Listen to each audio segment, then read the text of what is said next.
आज की सबसे बड़ी खबर इस समय यह है और बहुत ही दुखद खबर है कि जम्मू कश्मीर में हुए एक आतंकवादी हमले में भारतीय सेना के 4 जवान शहीद हो गए हैं और 6 जवान घायल हो गए हैं।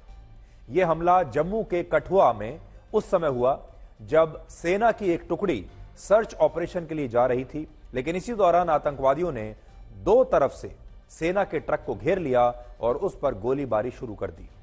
इस हमले में जिन खतरनाक राइफल्स का इस्तेमाल हुआ वो M4 सीरीज की वही राइफल्स हैं जो अमेरिका ने पाकिस्तान की सेना को दी थी। लेकिन अब जम्मू कश्मीर में सेना पर हमले करने वाले आतंकवादी इन्हीं राइफल्स का इस्तेमाल कर रहे हैं और ये इसलिए खतरनाक बात है क्योंकि ये राइफल्स बुलेट प्रूफ वाहनों को भी आसानी से भेद सकती हैं और इस हमले में भी बिल्कुल यही हुआ है। तो सोचिए, अमेरिका ने पाकिस्तान को ये राइफल्स इसलिए दी थी ताकि वो आतंकवादियों का खात्मा कर सके, लेकिन अब वही राइफल्स आतंकवादियों के हाथ में पहुंच गई हैं और वो इस्तेमाल हो रही हैं भारतीय सेना के खिलाफ। आज अमेरिका से हमारा यह सवाल है कि क्या वो दुनिया को यह बताएगा कि उसने जो राइफल्स पाकिस्तान की सेना को दी थी वो आतंकवादियों के पास कैसे पहुंच गई, और क्या इस मामले में अब अमेरिका की जवाबदेही तय होगी जो खुद को दुनिया का सबसे बड़ा शांति दूत बताता है। 4 जून को जब से लोकसभा चुनावों के नतीजे आए हैं तभी से जम्मू कश्मीर में अचानक से आतंकवादी हमले बढ़ गए हैं और इनमें भी आतंकवादी कश्मीर की जगह अब जम्मू को अपना निशाना ज्यादा बना रहे हैं। यानी जो पूरा एक्शन है आतंकवादियों का वो घाटी से हटकर अब जम्मू की तरफ ज्यादा आ रहा है। 4 जून से लेकर अब तक जम्मू कश्मीर में 24 आतंकवादी हमले हुए हैं, जिनमें 18 आतंकवादी हमले जम्मू में हुए हैं और वो जम्मू जो पहले शांत था वो जम्मू अब बार बार आतंकवादी हमलों का शिकार हो रहा है। और हाल ही में आई एक रिपोर्ट में यह बताया गया कि जम्मू में इस समय पाकिस्तान से आए 35 से 40 आतंकवादी सक्रिय हैं और ये आतंकवादी भारतीय सेना के वाहनों और उसके कैंप्स को अपना निशाना बना रहे हैं और लगातार हमले कर रहे हैं। और ये हमले 4 जून के बाद, यानी जब से लोकसभा चुनावों के नतीजे आए, जब से यह तय हुआ कि प्रधानमंत्री मोदी की सरकार तीसरी बार भी आ रही है, उसके बाद से ये आतंकवादी हमले बढ़ गए हैं। इन आतंकवादी हमलों का एक बड़ा कारण यह भी हो सकता है कि भारत में इस बार सरकार बदली नहीं। आतंकवादियों ने बहुत चाहा, पाकिस्तान ने बहुत चाहा कि इस बार सरकार बदल जाए, लेकिन ऐसा हुआ नहीं और आतंकवादी इस तरह पूरी तरह से हताश हो गए और बौखलाहट में अब वो ये हमले कर रहे हैं। दूसरा कारण यह भी हो सकता है कि आतंकवादी लोकसभा चुनावों के दौरान जम्मू कश्मीर में ज्यादा मतदान होने से भी काफी परेशान है और उन्हें लग रहा है कि अगर जम्मू कश्मीर का माहौल बदल गया तो इन आतंकवादियों की दुकानें बंद हो जाएंगी और इसी वजह से आतंकवादियों ने जम्मू कश्मीर में अचानक से अपने हमले बढ़ा दिए हैं। तो यह एक चिंताजनक खबर है जिस पर पूरे देश की नजर जानी चाहिए और आज हमें इस बात का बहुत शोक है, बहुत दुख है कि हमारे 4 जवान इस आतंकवादी हमले में शहीद हो गए। और जो खास बात है वो ये है कि इसमें अमेरिका में बनी राइफल्स का इस्तेमाल हुआ है, वो राइफल्स जो अमेरिका ने पाकिस्तान की सेना को दी थी। और दूसरी बात यह है कि जब से प्रधानमंत्री मोदी तीसरी बार, जब से उनकी सरकार आई है, तीसरी बार जब से वो प्रधानमंत्री बने हैं, तब से लगातार ये आतंकवादी हमले अब जम्मू कश्मीर में बढ़ गए हैं। आपको याद होगा जिस दिन शपथ ग्रहण समारोह चल रहा था प्रधानमंत्री मोदी का, उस दिन भी आतंकवादियों ने ठीक उसी समय जम्मू कश्मीर में हमला किया था। अब हम आपको आज की सबसे फ्लॉप खबर बताएंगे, सबसे फ्लॉप खबर दिखाएंगे जिसमें ना तो मसालेदार राजनीति है, ना ही कोई विवाद है, ना ही कोई हंगामा है, ना ही कोई मनोरंजन है। और हम जानते हैं कि आप में से बहुत सारे लोग अपना चैनल चेंज कर देंगे क्योंकि ये एक फ्लॉप खबर है, लेकिन ये देश के काम की खबर है, देश के लोगों के काम की खबर है। और ये खबर है उस इंफ्रास्ट्रक्चर के बारे में जिसने हर साल की तरह इस बार भी बारिश के सामने आत्मसमर्पण कर दिया है और भारत के बड़े बड़े स्मार्ट शहरों की पोल खोल दी है। हम इन्हें कहते तो हैं कि ये स्मार्ट शहर हैं, हम ये दावा तो करते हैं कि हम स्मार्ट शहर बनाएंगे, लेकिन इन स्मार्ट शहरों की क्या हालत है, ये कितने असहाय हो चुके हैं, आपको देखना चाहिए। और इन स्मार्ट सिटीज में भारत की आर्थिक राजधानी मुंबई भी है, जहां भारी बारिश की वजह से 100 से ज्यादा सड़कें जल भराव के कारण आज बंद हो गई, ठप हो गई और 14 से ज्यादा अंडरपास आज वहां पर जल समाधि ले चुके हैं। तस्वीरें आप देख लीजिए और इन तस्वीरों को देखने के बाद आपको लगेगा नहीं कि आप किसी स्मार्ट सिटी यानी स्मार्ट शहर की तस्वीर देख रहे हैं, क्योंकि इसमें स्मार्ट जैसा कुछ नहीं है। कई सड़कें बारिश के पानी की वजह से धंस चुकी हैं और उन सड़कों में भी बड़े बड़े गड्ढे हो चुके हैं।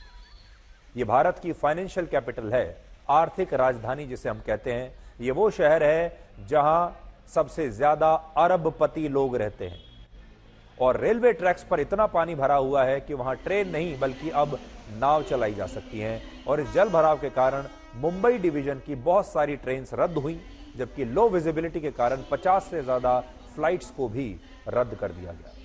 और इन सारी अव्यवस्थाओं में मुंबई के स्मार्ट शहर होने का दावा दम तोड़ता हुआ दिख रहा है। और यहां बात सिर्फ एक मुंबई की नहीं है। पहले तो आप मुंबई के अलग अलग जगहें देख लीजिए। ये मुंबई के अलग अलग स्थान हैं,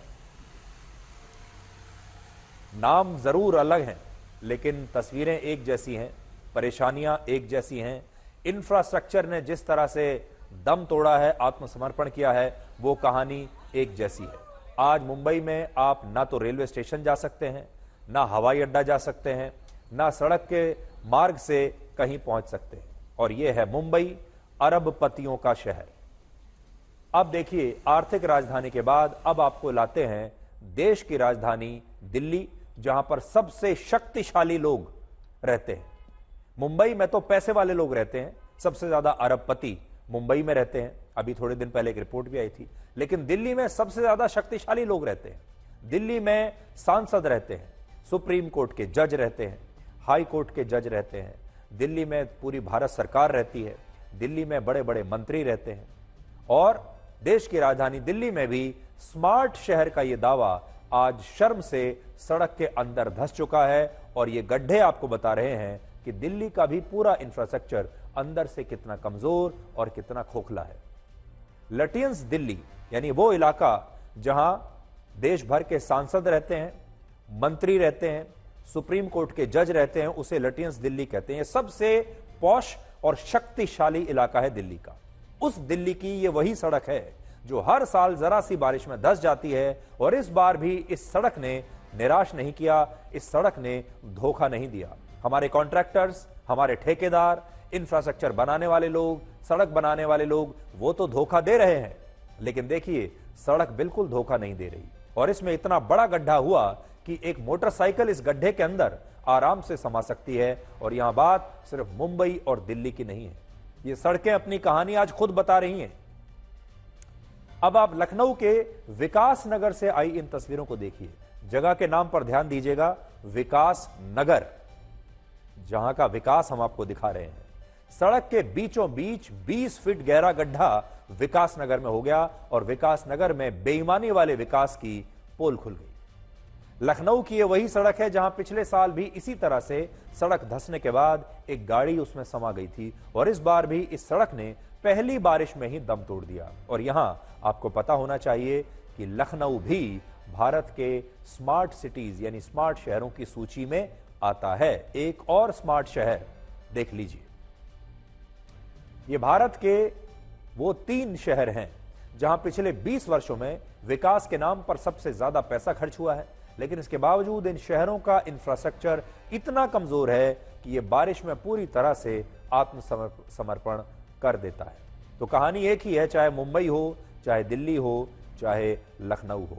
और जब इन सड़कों में गड्ढा होता है, जब ये सड़कें टूटती हैं, तो ये सड़कें बेईमानी की कहानी खुद ही बता देती हैं। ये सड़कें खुद आपको बता देती हैं कि यहां पर कितनी बेईमानी हुई है, यहां पर कितनी रिश्वत खाई गई है। मुंबई का बीएमसी भारत का सबसे अमीर नगर निगम है, जिसका वार्षिक बजट लगभग 60,000 करोड़ रुपए है। दिल्ली के नगर निगम का वार्षिक बजट 16,000 करोड़ रुपए है और लखनऊ के नगर निगम का वार्षिक बजट 2,865 करोड़ रुपए है। और इन शहरों के इंफ्रास्ट्रक्चर पर वहां की सरकारें और लोक निर्माण विभाग भी हजारों करोड़ रुपए खर्च करता है। और ये सारा पैसा आपकी जेब से ही जाता है, जो पैसा आप टैक्स के जरिए सरकार को देते हैं। और मैं यहां सिर्फ इनकम टैक्स की बात नहीं कर रहा, और बहुत सारे टैक्स, हमारे देश की हर जनता, गरीब से गरीब आदमी भी सरकार को टैक्स देता है। इनकम टैक्स देने वाले लोग तो बहुत कम होंगे, लेकिन आज आप बाजार में जो भी सामान खरीदते हैं, जो भी सेवाएं लेते हैं, उन सब पर आप टैक्स देते हैं। आप सरकारों को टैक्स के रूप में जो पैसा देते हैं, उसी पैसे को ये सरकारें इन शहरों के इंफ्रास्ट्रक्चर पर खर्च करती हैं, सड़कें बनवाती हैं, पुल बनवाती हैं, फ्लाईओवर बनवाती हैं, अंडरपास बनवाती हैं, और ये आपको बताती हैं कि आपके लिए स्मार्ट शहरों का निर्माण किया जा रहा है। लेकिन कड़वा सच ये है कि स्मार्ट शहरों में स्मार्ट वो नेता हैं, वो सरकारी अफसर हैं, वो ठेकेदार हैं, वो कॉन्ट्रैक्टर्स हैं, जो शहरों में इंफ्रास्ट्रक्चर के नाम पर फ्रॉड करके अपने लिए तो शानदार और बड़े बड़े भव्य महल बना लेते हैं। ये स्मार्ट हैं असल में, लेकिन लोगों के लिए ऐसे इंफ्रास्ट्रक्चर का निर्माण करते हैं जो एक बारिश में ही धंस जाता है। इसलिए स्मार्ट हैं कॉन्ट्रैक्टर्स, स्मार्ट हैं नेता, स्मार्ट हैं ठेकेदार, और जनता जिसके पैसे से सब हो रहा है उन्हें मूर्ख बनाया जा रहा है। वर्ष 2015 में जब केंद्र सरकार ने भारत के 100 शहरों को स्मार्ट शहर बनाने के लिए स्मार्ट सिटी मिशन लॉन्च किया था, तब प्रत्येक शहर पर हर साल 100 करोड़ रुपए खर्च करने का लक्ष्य रखा गया था।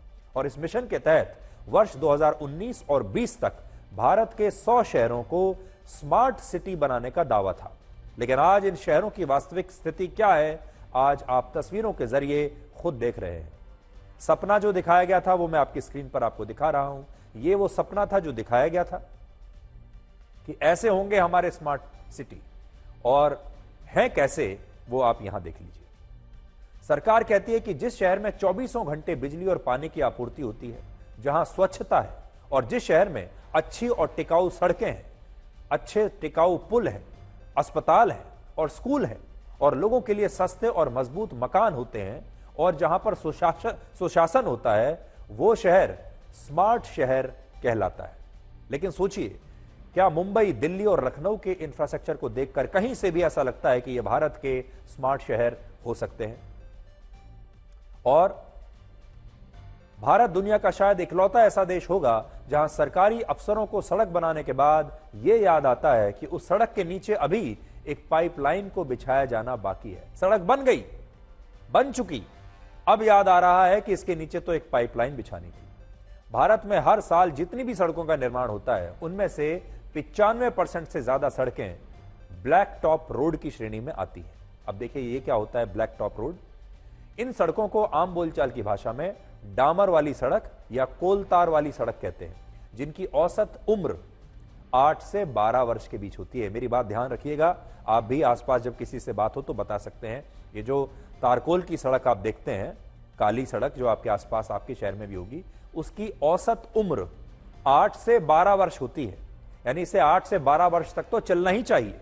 लेकिन हमारे देश में ऐसी ज्यादातर सड़कें निर्माण होने के 1 से 1.5 साल या 1.5 से बहुत ज्यादा हुआ तो 3 वर्षों के अंदर बदहाल हो जाती हैं, और उनमें बड़े बड़े गड्ढे हो जाते हैं, सड़कें टूट जाती हैं। और ये गड्ढे उस बेईमानी का सबूत होते हैं जिस बेईमानी और रिश्वत के पैसे से ये सड़कें बनाई जाती हैं। हमारे देश में सबसे ज्यादा भ्रष्टाचार और घूसखोरी इंफ्रास्ट्रक्चर के क्षेत्र में है। एक और रिपोर्ट के मुताबिक सड़क, पुल, स्कूल, अस्पताल, सरकारी भवन, एयरपोर्ट, पानी, बिजली और सीवर की पाइपलाइन और डैम यानी बांध बनाने के जितने भी सरकारी प्रोजेक्ट्स होते हैं, उनमें ऊपर से लेकर नीचे तक हर काम की रिश्वत तय होती है, और हर प्रोजेक्ट की लागत का अधिकतम 30% हिस्सा रिश्वतखोरी में चला जाता है। और इसलिए सोचिए, जब सड़क बनाने का पैसा घूस देने में खर्च हो जाएगा तो अच्छी सड़क कैसे बनेगी? ये IRCC का ब्रिज बना दिया, मगर पानी देखो ना, 2-2, 3-3 बाइक, हालत खराब हो गई है। जाके वापस से मंत्री में आना पड़ रहा है। अच्छा हुआ ये देखो, ये हमारे काफी मेहनत करना पड़ रहा है। क्या कहेंगे, ये हमारा डिजिटल इंडिया है। ये इलाके हैं जहाँ पर कि पानी अभी भी भरा हुआ है। ये है मिलन सर्वे, और मिलन सर्वे के इस इलाके में अब देख लीजिए रास्ता तो बंद है ही, आसपास जो लोग रह रहे हैं उनकी भी जिंदगी काफी परेशान से भरी हुई है। इस वक्त हम हैं मुंबई के एयरपोर्ट के पास। ये वही रास्ता है जो वेस्टर्न एक्सप्रेस हाईवे को एयरपोर्ट से कनेक्ट करता है। ये सबवे कुछ साल पहले ही बना था, और यहाँ इसकी हालत आप देख लीजिए, जरा सी बारिश में इस तरह की हो गई कि ये रास्ते में पानी घुस गया। और साथ ही वो देखिए CISF की एक गाड़ी है जो इसका यहाँ पर फिलहाल बंद पड़ गई है। थोड़ी देर पहले ही यहाँ पर ये गाड़ी बंद पड़ी थी, जिसकी वजह से काफी ज्यादा ट्रैफिक हो गया था। इस वक्त हम खड़े हैं अंधेरी सबवे में। यहाँ पर आप देख लीजिए तकरीबन रात के 1:30 बजे के आसपास तेज बरसात होने के बाद ये पूरा सबवे बंद करना पड़ गया। यहाँ से काफी सारा जो ट्रैफिक है जो अंधेरी सबवे में, यानी कि ईस्ट से वेस्ट और वेस्ट से ईस्ट जो आता है अंधेरी का, ये इस्तेमाल नहीं कर पा रहे, जिसकी वजह से दूसरे रास्तों पर ट्रैफिक बहुत ज्यादा है।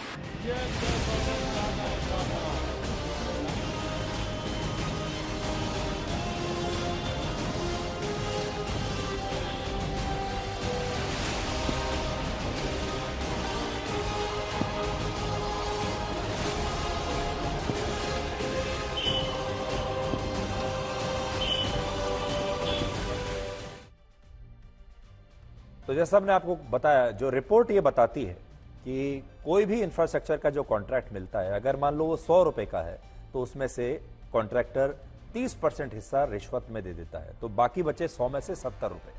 70 में से भी जो काम कर रहा है, कॉन्ट्रैक्टर है, ठेकेदार है, वो भी लंबी चेन है, 20% कम से कम मुनाफा वो भी अपना रख लेता होगा। तो 30% रिश्वत में चले गए, 20% का मुनाफा कमा लिया और बाकी बचे 50। यानी अगर सरकार 100 रुपए दे रही है किसी कॉन्ट्रैक्ट के, तो असल में उस सड़क पर, मान ली सड़क 100 रुपए की बननी है, तो सड़क पर सिर्फ 50 रुपए ही खर्च हो रहे हैं। और इसीलिए सड़कों पर इतने गड्ढे आपको दिखाई देते हैं। सड़कें 6 महीने से 1 साल में टूट जाती हैं। एक बारिश में जिस सड़क को 10 साल चलना चाहिए, वो 1 साल भी मुश्किल से चल नहीं पाती। आज हम अपने मुंबई के, दिल्ली के और लखनऊ के दर्शकों से एक सवाल पूछना चाहते हैं, तीनों शहरों के जो हमने आपको दिखाया। क्या आपको लगता है कि मुंबई एक स्मार्ट सिटी है? क्या आपको लगता है कि दिल्ली एक स्मार्ट शहर है? क्या आपको लगता है कि लखनऊ एक स्मार्ट शहर है? आज हम आपसे यही कहेंगे। हमारे देश में जो सबसे बड़ा फ्रॉड है वो इंफ्रास्ट्रक्चर का फ्रॉड है और इसे रोकना बहुत जरूरी है। और अगर आप चाहें तो आप भी इस फ्रॉड को रोक सकते हैं। उसके लिए आपको जागरूक होना होगा, अपनी आवाज उठानी होगी। और अगर आप चाहें तो आप हमें इस इंफ्रास्ट्रक्चर की, जो बारिश के सामने, पानी के सामने आत्मसमर्पण कर रहा है, आप भी अपने घर के आसपास ऐसी तस्वीरें खींचकर हमें भेज सकते हैं और इस मुहिम में आप हमारे साथ शामिल हो सकते हैं। क्योंकि देखिए, आप जिस भी शहर में रहते हैं भारत में, और जिस भी कस्बे में रहते हैं, जिस भी गांव में रहते हैं, अगर आपके आसपास भी सड़क टूट जाती है, अगर आपके आसपास भी अंडरपास काम नहीं कर रहा है, अगर आपके आसपास भी कोई पुल आपको टूटा हुआ दिखाई दे रहा है, उसका सीधा मतलब यह है कि उसमें बेईमानी हुई है, उसमें भ्रष्टाचार हुआ है, उसमें रिश्वत खाई गई है। लेकिन जैसा हमने शुरू में कहा था, यह एक फ्लॉप खबर है। लोग ऐसी खबरें देखना नहीं चाहते, जबकि यह खबर हम कर रहे हैं सिर्फ आपके लिए। इसलिए अगर आपको जरा सी भी दिलचस्पी है तो उठाइए अपना मोबाइल फोन, तस्वीरें खींचिए, जागरूक बनिए, सोशल मीडिया पर डालिए। हमें भी आप भेज सकते हैं, सोशल मीडिया पर भी आप भेज सकते हैं। आपके हाथ में इतनी बड़ी ताकत है कि आप चाहें तो उस ताकत से इन सड़कों को ठीक करा सकते हैं, इन पुलों को ठीक करा सकते हैं। और आने वाले समय में जब लोग इसमें पैसा खाएंगे, भ्रष्टाचार करेंगे, तो उन्हें आपसे डर महसूस होगा कि राहुल गांधी मणिपुर के जख्मों पर असल में मरहम लगाने की कोशिश कर रहे हैं या वो मणिपुर को अपनी राजनीति के लिए इस्तेमाल कर रहे हैं। यानी उनकी जेब में मणिपुर के लोगों के लिए मरहम है या फिर मिट्टी का तेल है। आज राहुल गांधी ने असम में बाढ़ पीड़ितों से मुलाकात करने के बाद मणिपुर का दौरा किया और यह आरोप लगाया कि मोदी सरकार मणिपुर को भूल चुकी है और मणिपुर में अब भी हालात सुधरे नहीं हैं, बेहतर नहीं हुए हैं, बल्कि हालात चिंताजनक बने हुए हैं। और आज उन्होंने मणिपुर की राज्यपाल से भी मुलाकात की है।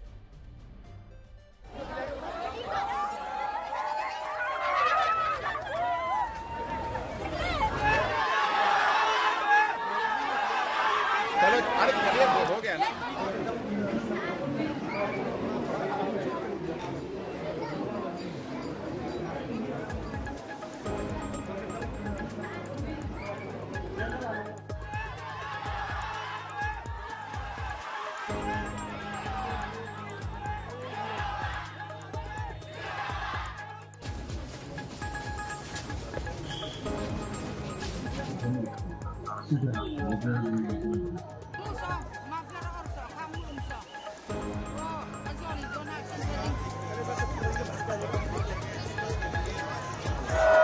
जिंदाबाद, जिंदाबाद, Rahul Gandhi visited the camps and heard the people there, heard their pain. I feel that it is important that the Prime Minister come here, listen to the people of Manipur, try and understand what is going on. And it's very important that the Prime Minister, especially, even if it wasn't a tragedy, even if there was no tragedy, the Prime Minister should have come to Manipur. And in this huge tragedy, I request the Prime Minister to take 1 day, 2 days of his time and just come and listen to the people of Manipur. आज बड़ा सवाल यह है कि क्या राहुल गांधी वाकई में मणिपुर के जख्मों पर मरहम लगाना चाहते हैं या वो मणिपुर को अपनी राजनीति के लिए इस्तेमाल करना चाहते हैं। अगर वो वाकई मणिपुर के लोगों के लिए चिंतित हैं, वाकई उनके लिए मरहम लेकर गए हैं, वाकई उनकी मदद करना चाहते हैं, तो उनका बहुत बहुत स्वागत है, वो बहुत अच्छा काम कर रहे हैं। लेकिन अगर सिर्फ राजनीति के लिए जा रहे हैं, सिर्फ बीजेपी के साथ अपनी लड़ाई को मजबूत करने के लिए जा रहे हैं, तो ये बात ठीक नहीं होगी। ये सवाल इसलिए पूछा जा रहा है क्योंकि राहुल गांधी उत्तर प्रदेश के हाथरस जाते हैं, मणिपुर जाते हैं क्योंकि वहां पर बीजेपी की सरकारें हैं, लेकिन वो तमिलनाडु नहीं जाते, पश्चिम बंगाल नहीं जाते, जहां विपक्ष के इंडिया गठबंधन के उनके अपने सहयोगी दलों की सरकारें हैं। 2 हफ्ते पहले तमिलनाडु के कल्लाकुरुची में नकली शराब पीने से 65 लोगों की मौत हो गई थी, 65, और ये सारे लोग दलित थे। लेकिन इसके बावजूद राहुल गांधी तमिलनाडु नहीं गए। तमिलनाडु के इन दलितों पर उन्हें दया नहीं आई, उन्हें नहीं लगा एक बार भी कि उन्हें वहां पर जाना चाहिए। ये सारी दलित महिलाएं जो रो रही हैं, जिन्होंने अपने परिवार में लोगों को खो दिया, यहां पर राहुल गांधी नहीं गए। आज हम राहुल गांधी से कहना चाहते हैं उन्हें यहां भी जाना चाहिए। इसी तरह राहुल गांधी पश्चिम बंगाल के संदेश खाली भी नहीं गए, जहां बड़ी संख्या में महिलाओं ने एक आरोपी शाहजहां शेख पर यौन उत्पीड़न और जमीन हड़पने के आरोप लगाए और बताया कि खुलेआम उनका यौन उत्पीड़न वर्षों से चल रहा है। और आज ही इस मामले में सुप्रीम कोर्ट ने ममता बनर्जी की सरकार की याचिका को खारिज भी किया है। मुख्यमंत्री ममता बनर्जी चाहती थी कि इस मामले में सीबीआई को जांच करने से रोका जाए, लेकिन सुप्रीम कोर्ट ने उनकी सरकार से सीधा सवाल पूछा कि सरकार एक आरोपी को बचाने का प्रयास क्यों कर रही है और वो सीबीआई की जांच के खिलाफ क्यों है। और ये कहते हुए सुप्रीम कोर्ट ने इस मामले में ममता बनर्जी की सरकार की याचिका को खारिज कर दिया और सीबीआई इंक्वायरी का रास्ता खोल दिया, जो कि ममता बनर्जी के लिए एक बुरी खबर है, उनके लिए एक हार है। अब सोचिए, इस मामले को आज 6 महीने से ज्यादा हो चुके हैं, लेकिन राहुल गांधी एक बार भी संदेश खाली की पीड़ित महिलाओं से मिलने के लिए पश्चिम बंगाल नहीं गए और ना ही वो तमिलनाडु गए, जहां 65 लोगों ने नकली शराब की वजह से अपनी जान गंवा दी थी। इसलिए आज हम राहुल गांधी को यही सलाह देना चाहेंगे कि वो पूरे भारत के नेता प्रतिपक्ष हैं और उन्हें यह सोचकर कोई मुद्दा नहीं उठाना चाहिए कि किस राज्य में बीजेपी की सरकारें हैं और किस राज्य में उनकी या फिर उनके दोस्तों की सरकारें हैं। उन्हें भारत के लोगों को समानता से प्यार करना चाहिए, भारत के लोगों की समानता से चिंता करनी चाहिए। और आज भी आप जरा सोचिए कि हमारे देश में ऐसा क्यों नहीं हो सकता कि राहुल गांधी हाथरस और मणिपुर भी जाएं, पश्चिम बंगाल के संदेश खाली भी जाएं और तमिलनाडु भी जाएं। आज हम उन्हें बहुत अच्छा राजनीतिक एक आइडिया दे रहे हैं।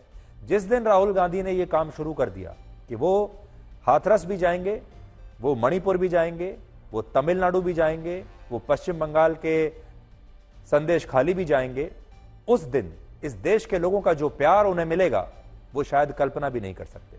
हमारे इस देश को आज भी एक न्यूट्रल नेता की जरूरत है, एक ऐसा नेता जो राजनीति से ऊपर सबको बराबरी का दर्जा दे, हर राज्य के लोगों के बारे में सोचे और यह ना सोचकर अपने फैसले ले कि उस राज्य में असल में किसकी सरकार है। हमारे देश में लोग एक ऐसे नेता को देखना चाहते हैं और राहुल गांधी अगर चाहें तो ऐसा कर सकते हैं। इसके लिए उन्हें थोड़ी सी हिम्मत दिखानी पड़ेगी, कुछ नया करना पड़ेगा और हो सकता है कि उनके कुछ दोस्त जो हैं राजनीति के सहयोगी दल हैं वो थोड़े दिन के लिए नाराज भी हो जाएं, लेकिन देश के लोगों से उन्हें बहुत प्यार मिलेगा और बहुत सम्मान मिलेगा। अब देखिए, इसी तरह ये दोनों तरफ से काम होना चाहिए। अगर राहुल गांधी ये करेंगे तो बीजेपी को भी ये करना चाहिए।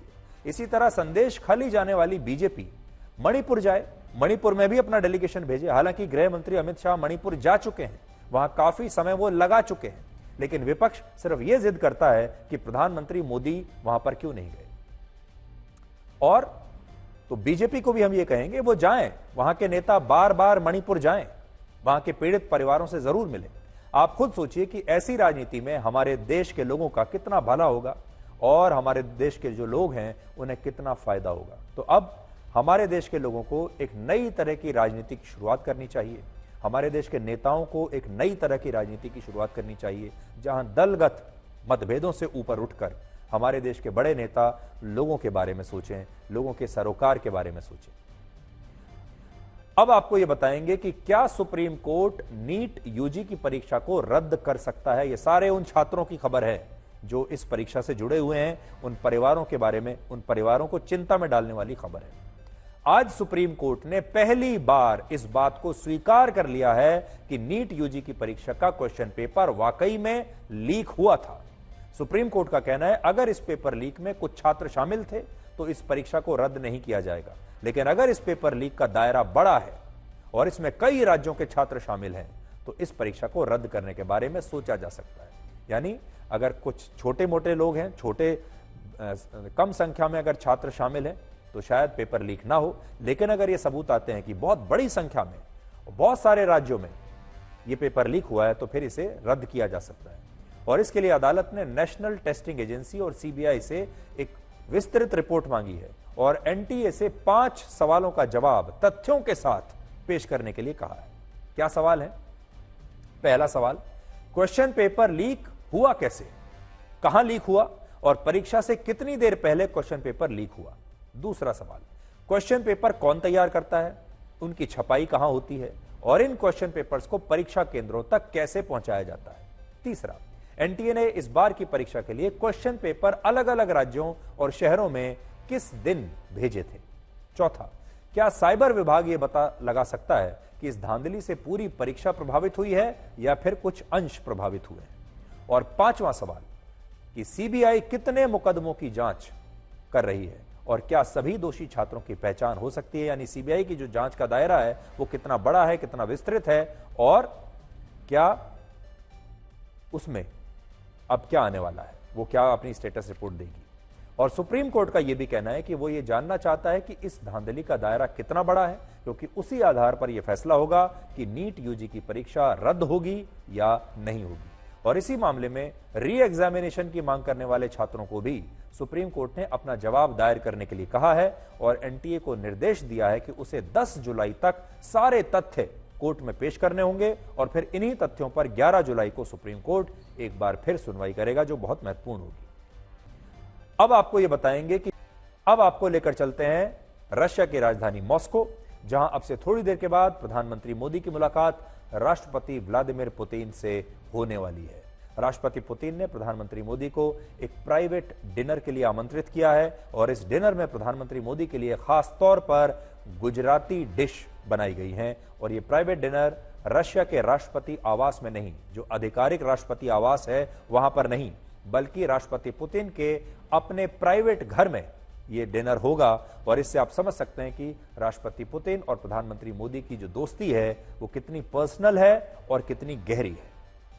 आज जब प्रधानमंत्री मोदी मॉस्को पहुंचे तब रशिया के फर्स्ट डेप्यूटी प्राइम मिनिस्टर ने उन्हें रिसीव किया, जबकि पिछले साल जब चीन के राष्ट्रपति शी जिनपिंग रशिया आए थे तब उन्हें भी रशिया के डेप्यूटी प्राइम मिनिस्टर ने ही रिसीव किया था, और जो फर्स्ट डेप्यूटी प्राइम मिनिस्टर से पद में छोटे होते हैं। यानी प्रोटोकॉल के हिसाब से प्रधानमंत्री मोदी को उन्होंने बहुत रेस्पेक्ट दिया है, बहुत सम्मान दिया है।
और इन तस्वीरों के बाद अब आपको हम सीधे लेकर चलते हैं मॉस्को, जहां मेरे सहयोगी गौरव सावंत इस समय हमारे साथ जुड़ गए हैं। और गौरव से हम पूछते हैं, गौरव, प्रधानमंत्री मोदी की ये जो यात्रा है, इसकी कुछ खास बातें, कुछ बड़ी बातें हमारे दर्शकों को आप सरल भाषा में बताइए।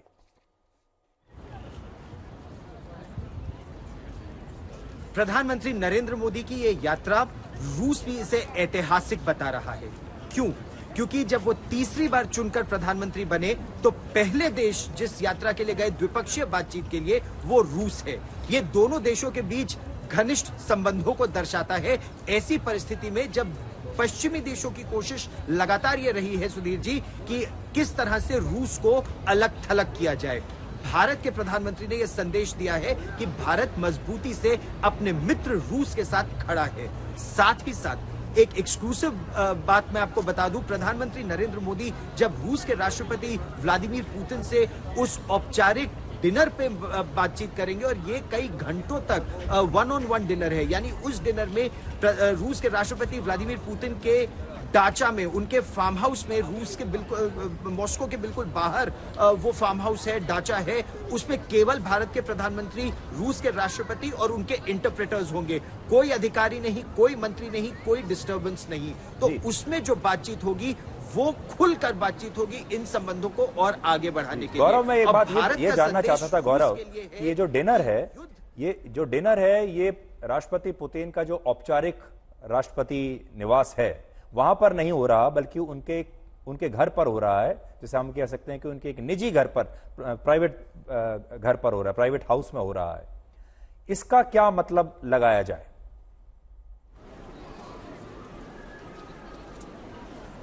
तो ये संदेश रूस के राष्ट्रपति न केवल भारत के प्रधानमंत्री को, बल्कि मोदी उनके कितने घनिष्ठ मित्र हैं कि वो उन्हें अपने डाचा में, अपने फार्म हाउस में डिनर के लिए बुला रहे हैं, और केवल उन्हें, और किसी अधिकारी को नहीं, किसी मंत्री को नहीं, ताकि दो मित्रों के बीच खुलकर बातचीत हो बिना किसी संकोच के। केवल प्रधानमंत्री नरेंद्र मोदी, रूस के राष्ट्रपति व्लादिमीर पुतिन और उनके इंटरप्रेटर्स होंगे, क्योंकि प्रधानमंत्री नरेंद्र मोदी हिंदी में बातचीत करेंगे, रूस के राष्ट्रपति रूसी भाषा में बातचीत करेंगे, तो केवल उनके इंटरप्रेटर्स वहां पर होंगे। और उससे कल होने वाली औपचारिक बातचीत को दिशा और दशा दोनों मिलेगी। किस दिशा में दोनों, यानी राष्ट्रपति पुतिन और प्रधानमंत्री मोदी इस संबंध को आगे ले जाना चाहते हैं, वो आज रात तय हो जाएगा, और बहुत महत्वपूर्ण बातें इससे निकलकर आएंगी। इस बैठक में, इस यात्रा में लगभग 8 घंटों तक प्रधानमंत्री नरेंद्र मोदी और रूस के राष्ट्रपति व्लादिमीर पुतिन एक साथ होंगे। 8 घंटे एक साथ बिताना 24 घंटे यानी 2 दिनों में, ये एक बहुत बड़ा संदेश जाता है दोनों देशों को और दुनिया को भी। संबंध किस तरह बढ़ रहे हैं। प्रधानमंत्री नरेंद्र मोदी का संदेश ये है कि युद्ध का सॉल्यूशन जो है, समाधान जो है, वो युद्ध के मैदान में नहीं निकल सकता।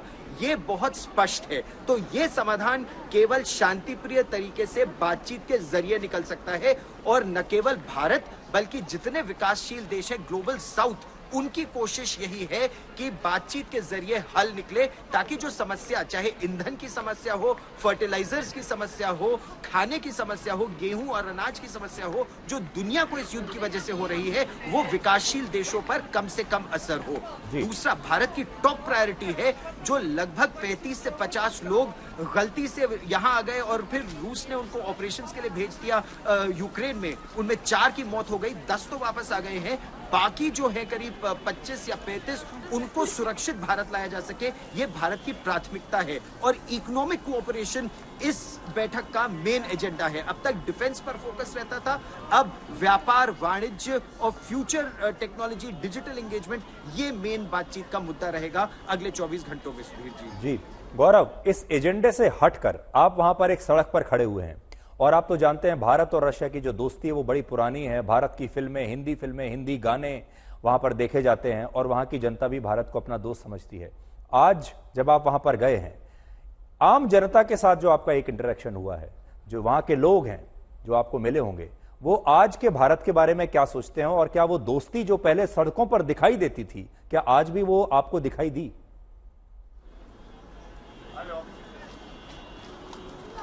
उससे कहीं अधिक अब दिखाई देती है, क्योंकि रूस भी ये जानता है कि अगर कोई सशक्त प्रजातंत्र रूस के साथ खड़ा है तो वो भारत है। यहाँ के अखबार हो, यहाँ के लोग हो, बहुत गर्मजोशी से आकर मिलते हैं, प्रधानमंत्री के बारे में जानते हैं कि वो यहाँ आ रहे हैं और ये बहुत महत्वपूर्ण बैठक है उनके देश के लिए भी। जब आप उनसे बात करें तो प्रधानमंत्री नरेंद्र मोदी के स्वागत के लिए जो लोग आए थे, इसमें कई लोग ऐसे थे जो कथक हो, भरतनाट्यम हो, ओडिसी नृत्य हो, वो महिलाएं उसको सीख रही हैं। उनमें से एक से मैंने बातचीत की और जब मैं बातचीत कर ही रहा था तो वो घुंघरू पहनने से पहले उन्होंने अपने माथे पर वो घुंघरू लगाया, आंखों पर लगाया और फिर पहना। ये भारतीय संस्कृति, उसको पूरी तरह से उन्होंने अपना लिया है। भारत उनका एक बहुत फेवरेट ट्रैवल डेस्टिनेशन है, न केवल गोवा बल्कि हिमाचल प्रदेश और अब भारत के कई और भागों में वो जाना चाहते हैं। 50 और 60 के दशक में इंडोलॉजिस्ट बहुत भारत आए और बने, यानी जो भारत की संस्कृति इतिहास के बारे में जानते थे। नई पीढ़ी बॉलीवुड से भी जुड़ रही है, हिंदी फिल्मों के हिंदी डांसेस हो, और भारत को और जानना चाहते हैं, करीब आना चाहते हैं। आत्मीयता भारत के प्रति बहुत है यहाँ के लोगों में। जी गौरव, आपका बहुत बहुत शुक्रिया इस पूरी जानकारी के लिए। तो अब आपको दोनों दोस्तों के बारे में बताते हैं। दो दोस्त, राष्ट्रपति पुतिन 71 वर्ष के हैं, प्रधानमंत्री मोदी 73 वर्ष के हैं, यानी उम्र में लगभग एक दूसरे के बराबर हैं। प्रधानमंत्री मोदी शायद 1.5 से 2 साल उनसे बड़े होंगे। और दोनों नेताओं में सबसे बड़ी समानता यह है कि राष्ट्रपति पुतिन पिछले 24 वर्षों से रशिया की सत्ता पर काबिज हैं, जिसमें वो वर्ष 2000 से 2008 तक रशिया के राष्ट्रपति रहे, फिर 2008 से 2012 तक प्रधानमंत्री रहे और अब 2012 से अब तक वो रशिया के राष्ट्रपति हैं। जबकि प्रधानमंत्री मोदी वर्ष 2014 से लगातार भारत के प्रधानमंत्री हैं और दोनों नेताओं ने अपने अपने देशों की सत्ता में लंबे समय तक रहने का रिकॉर्ड बनाया है। इसी साल राष्ट्रपति पुतिन चुनाव जीतकर दोबारा से आए हैं और इसी साल प्रधानमंत्री मोदी भी चुनाव जीतकर तीसरी बार भारत के प्रधानमंत्री बने हैं।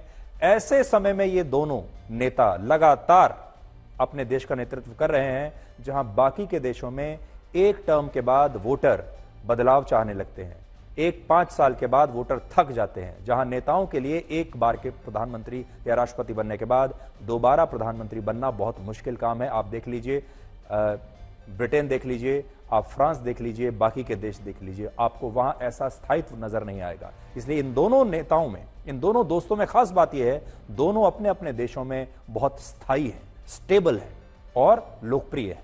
दोनों चुनाव जीत कर आए हैं। प्रधानमंत्री नरेंद्र मोदी और रशिया के राष्ट्रपति पुतिन ने इस बायलैटरल समिट के लिए 9 जुलाई का जो दिन चुना है, उस पर पूरी दुनिया में बहस हो रही है। देखिए 9 जुलाई क्यों चुना, इसके पीछे भी कहानी है। यह मुलाकात 9 जुलाई को मॉस्को में उस समय होगी जब अमेरिका की राजधानी वॉशिंगटन डीसी में नेटो का समिट चल रहा होगा। यानी एक तरफ ये दोनों नेता मिल रहे होंगे और दूसरी तरफ पुतिन के दुश्मन नेटो देश वॉशिंगटन डीसी में मिल रहे होंगे। और यही वजह है कि पश्चिमी देश प्रधानमंत्री मोदी और राष्ट्रपति पुतिन की इस द्विपक्षीय वार्ता से, इस बैठक से, इस मुलाकात से खुश नहीं है। और इसका कारण है इस बैठक की टाइमिंग। पिछले कुछ वर्षों में भारत और रशिया के बीच जितने भी द्विपक्षीय बैठकें हुई हैं, उनका आयोजन सितंबर से लेकर दिसंबर के बीच भी होता रहा है। जो 21वां बायलैटरल समिट है वो दिसंबर 2021 में हुआ था, 20वां समिट सितंबर 2019 में हुआ था, उससे पहले 19वां समिट अक्टूबर 2018 में हुआ था। लेकिन इस बार यह द्विपक्षीय बैठक समय से पहले जुलाई में ठीक उस तारीख को हो रही है जब अमेरिका में नेटो देशों का समिट होना है। और यही वजह है कि पश्चिमी देश भारत और रशिया की इस वार्ता को राष्ट्रपति पुतिन की एक रणनीति मान रहे हैं। असल में नेटो पश्चिमी देशों का वही सैन्य संगठन है जिसके कारण रशिया और यूक्रेन के बीच युद्ध शुरू हुआ था। और इस संगठन में कौन कौन है देखिए, America, Britain, Canada, France, Germany और पोलैंड समेत कुल मिलाकर 32 देश हैं। बहुत बड़ा यह संगठन है। और बड़ी बात यह है कि नेटो देश यूक्रेन को अपने इसी संगठन का हिस्सा बनाने पर विचार कर रहे थे। और अगर ऐसा हो जाता तो यूक्रेन पर हुआ कोई भी हमला पूरे नेटो देशों पर हुआ हमला माना जाता, जिसकी वजह से राष्ट्रपति पुतिन ने उस समय नेटो देशों का विरोध किया और यूक्रेन पर हमला करके युद्ध शुरू उन्होंने कर दिया था। और आज भी जब अमेरिका में नेटो देशों का समिट होने वाला है, तब इस समिट का सबसे बड़ा एजेंडा रशिया और यूक्रेन का युद्ध है। और क्योंकि इस समिट के दिन ही प्रधानमंत्री मोदी और व्लादिमीर पुतिन के बीच मॉस्को में ये बैठक होने वाली है, इसलिए इस बैठक की टाइमिंग पर बड़ी बहस है। जैसा मैंने आपको बताया, एक तरफ ये बैठक चल रही होगी दोनों नेताओं की, और दूसरी तरफ पुतिन के जो कट्टर दुश्मन है 32 देश, वो आपस में वॉशिंगटन डीसी में बैठकर यह रणनीति बना रहे होंगे कि कैसे पुतिन को कमजोर करना है। लेकिन क्योंकि दुनिया का सबसे बड़ा लोकतांत्रिक देश भारत और वहां का सबसे बड़ा नेता और प्रधानमंत्री इस समय पुतिन के साथ बैठा होगा, यानी प्रधानमंत्री मोदी उनके साथ होंगे, इसलिए पश्चिमी देशों को ये तस्वीरें बहुत अखरेंगी, उन्हें पसंद नहीं आएंगी। पिछले 2 वर्षों में पश्चिमी देशों ने रशिया को दुनिया से अलग थलग करने की बहुत कोशिशें की, उस पर 16,500 से ज्यादा अलग अलग प्रतिबंध लगाए, लेकिन इस सब के बावजूद इन प्रतिबंधों से रशिया का कोई नुकसान नहीं हुआ। कैसे नहीं हुआ देखिए, 16,500 प्रतिबंधों के बावजूद आज रशिया का जीडीपी ग्रोथ रेट पश्चिमी देशों के जीडीपी ग्रोथ रेट से कहीं ज्यादा है। पिछले वित्त वर्ष में रशिया का जीडीपी ग्रोथ रेट 3.6% था, जबकि रशिया पर आर्थिक प्रतिबंध लगाने वाले अमेरिका का जीडीपी ग्रोथ रेट 2.5% था, जर्मनी का -0.3%, ब्रिटेन का खुद का 0.1%, फ्रांस और इटली का 0.9% और रशिया के साथ व्यापार पर प्रतिबंध लगाने वाले जापान का जीडीपी ग्रोथ रेट 1.9% था सिर्फ। अब तक पश्चिमी देश दुनिया को यही कहकर डराते थे कि अगर उन्होंने इन पश्चिमी देशों की बात नहीं मानी, दुनिया के बाकी देशों ने, तो ये देश उस देश पर प्रतिबंध लगाकर उसे बर्बाद कर देंगे। लेकिन रशिया ने इन देशों की इन धमकियों को बेकार कर दिया। जिस वक्त रशिया पर 16,500 से ज्यादा प्रतिबंध लगे हैं, तब रशिया अपर मिडिल इनकम वाले देशों से हाई इनकम यानी अमीर देशों की सूची में आ गया है। रशिया में अब प्रति व्यक्ति सकल राष्ट्रीय आय भारतीय रुपयों में 11,90,000 रुपए पर पहुंच गई है, और जिस रशिया पर प्रतिबंध लगाकर पश्चिमी देश उसे बर्बाद करने का सपना देख रहे थे, वो रशिया आर्थिक रूप से अब और ज्यादा समृद्ध और संपन्न हो गया है। तो देखिए, वर्ल्ड बैंक की भी जो रिपोर्ट आती है उसने भी रशिया को उन देशों में डाल दिया है जहां की आय जो है लगातार बढ़ रही है, हाई इनकम वाले जो देश हैं उनमें रखा है। इससे यह स्पष्ट है कि पश्चिमी देशों के प्रतिबंधों का अब कोई ज्यादा महत्व और प्रभाव रह नहीं गया है, और जिन प्रतिबंधों से पश्चिमी देश दुनिया को डराने की कोशिश करते थे, उनकी राष्ट्रपति व्लादिमीर पुतिन ने हवा निकाल कर रख दी है। इसके अलावा रशिया ने इस धारणा को भी तोड़ दिया कि जो देश युद्ध लड़ते हैं वो देश बर्बाद हो जाते हैं, गरीब हो जाते हैं, उनकी अर्थव्यवस्था डूब जाती है। रशिया इस समय युद्ध भी लड़ रहा है और दुनिया को सस्ती दरों पर कच्चा तेल भी बेच रहा है, लेकिन इसके बावजूद रशिया के लोग और अमीर हो रहे हैं, उनकी इनकम और बढ़ रही है, और रशिया की अर्थव्यवस्था पश्चिमी देशों से ज्यादा अच्छा प्रदर्शन कर रही है। और इसके भी 2 कारण है, ये भी समझिए। पहला ये कि आर्थिक प्रतिबंधों के बाद राष्ट्रपति पुतिन ने ऐसे देशों के साथ रशिया के व्यापार को बढ़ाया जो देश न्यूट्रल है, यानी तटस्थ है और किसी एक गुट का हिस्सा नहीं है, और इनमें भारत भी एक बहुत बड़ा देश है। इस समय भारत सबसे ज्यादा कच्चा तेल इराक, सऊदी अरब और यूएई से नहीं खरीद रहा, बल्कि सबसे ज्यादा कच्चा तेल हम रशिया से खरीद रहे हैं, और रशिया से यह तेल खरीदकर भारत ने अपने 1,08,000 करोड़ रुपए बचाए। दूसरा, रशिया ने आपदा को अवसर में बदलकर अपनी वॉर इंडस्ट्री को पुनर्जीवित किया, और अब रशिया में लोगों को सबसे ज्यादा सैलरी सेना में मिल रही है। अब यह देखिए कि राष्ट्रपति पुतिन और प्रधानमंत्री मोदी के बीच जो द्विपक्षीय बातचीत होगी उसका एजेंडा क्या है। सस्ती दरों पर कच्चे तेल के आयात को लेकर बात होगी, S-400 मिसाइल सिस्टम की डिलीवरी में हुई देरी पर बात होगी, व्यापार के नए रूट्स पर कुछ बड़े ऐलान हो सकते हैं, और ये वही रूट्स हैं जो भारत के चेन्नई को रशिया से जोड़ता है, और ये सी रूट 10,000 किलोमीटर लंबा है जो दक्षिण चीन सागर से होकर गुजरेगा, और अगर ये रूट खुल गया तो भारत और रशिया के बीच अभी एक जहाज को पहुंचने में जो 40 दिन लगते हैं वो 24 दिन में वहां पहुंच जाएगा। प्रधानमंत्री मोदी का रशिया दौरा 3 कारणों से बहुत अहम है। पहला, रक्षा के क्षेत्र में दोनों के बीच सहयोग बढ़ेगा। दूसरा, यूक्रेन और रशिया युद्ध पर भारत का तटस्थ और निष्पक्ष रुख, और तीसरा, अमेरिका और रशिया के साथ रिश्तों में एक संतुलन। एक और महत्वपूर्ण बात यह कि राष्ट्रपति पुतिन एक नया ब्लॉक बना रहे हैं, और यह ब्लॉक क्या है आपने हाल के दिनों में देखा होगा, जिसमें इस ब्लॉक में कौन है?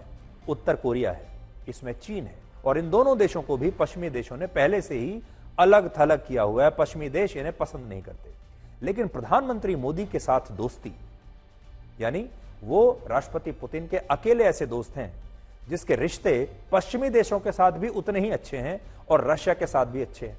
और राष्ट्रपति पुतिन जानते हैं कि प्रधानमंत्री मोदी अकेले ऐसे नेता हैं जो पश्चिमी देशों और रशिया के बीच एक पुल का काम कर सकते हैं, यानी एक सेतु का काम कर सकते हैं, क्योंकि प्रधानमंत्री मोदी की जो पहुंच है वो जितनी रशिया के साथ है उतनी ही अमेरिका के साथ भी है, उतनी ही पश्चिमी देशों के साथ भी है। इसलिए ये एक बहुत बड़ा राष्ट्रपति पुतिन के लिए एक फायदे का सौदा होगा कि ऐसे मौके पर जब नेटो के देश बैठक कर रहे हैं, उनके साथ दुनिया के सबसे बड़े लोकतंत्र के चुने हुए प्रधानमंत्री नरेंद्र मोदी बैठे होंगे। ये पूरी दुनिया के लिए एक संदेश है।